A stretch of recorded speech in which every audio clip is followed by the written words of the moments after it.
Hello viewers, 4DIYers here with another tutorial video for everyone. In this particular video here, I'll be doing a demonstration on how to adjust the parking brake on a BMW E39. As always, if you're not a subscriber, then be sure to hit that subscribe button.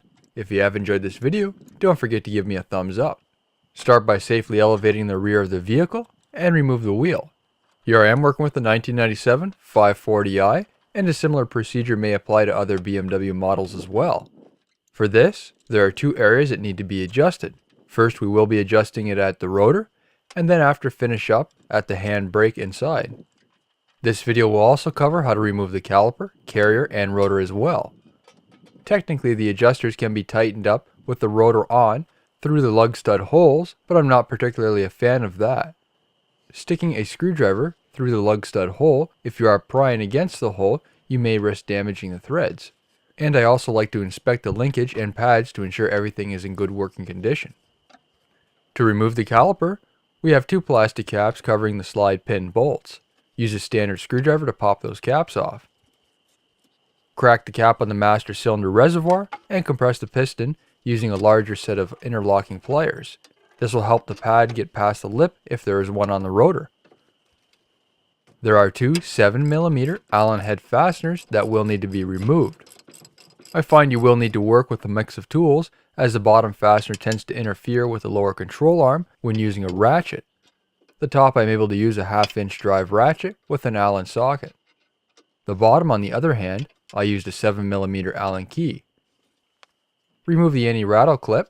Sometimes you may need a standard screwdriver for prying assistance, other times this can be done by hand. Remove the caliper and tie it off so it doesn't fall or put strain on the brake line. Remove the brake pads, they simply sit in place. Remove the 5mm Allen head retaining fastener for the rotor. Ensure the head of the fastener is clean, and you may need the assistance of an impact driver to prevent these from stripping or breaking. Now remove the caliper carrier.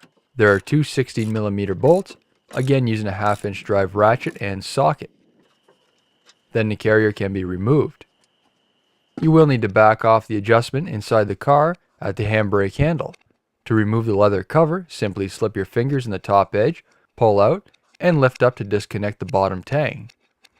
There will be two adjustments, one for each side. The first nut is a 10mm and the second nut is a 12mm. Loosen the nuts and back the adjustment off fully. To remove the rotor, I had a lip so it was a little force needed. I could have backed off the adjuster at the shoes, but I would have to stick a screwdriver through the lug stud hole. Even if you were to do that, you may also run into the problem of a sticky star wheel adjuster. So here's a star wheel adjuster. I took everything apart as my linkage was sticking.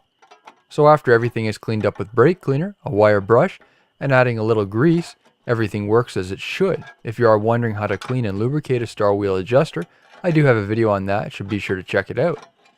Depending on the side, the adjuster may have a left hand or right hand thread, so they tighten or loosen in different directions.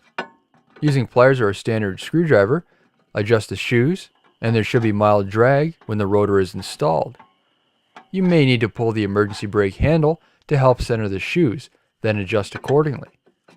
Pull the emergency brake again to ensure everything engages with the rotor. In the car is the final adjustment. We are looking for 3 to 4 clicks on the handbrake handle. Usually the brake should engage at 3 clicks, but you may be able to pull the 4th click based on how hard you pull up or the stretch in the cable.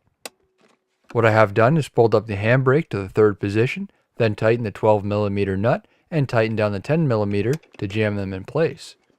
Once done with the one side, you can now move on to the other side using the same procedure. Be sure to stay up to date with my latest videos. Subscribe to this YouTube channel by clicking on the button below the video. This concludes the rest of my video. Let me know what you think of my tutorial by leaving a comment below. Thank you for watching.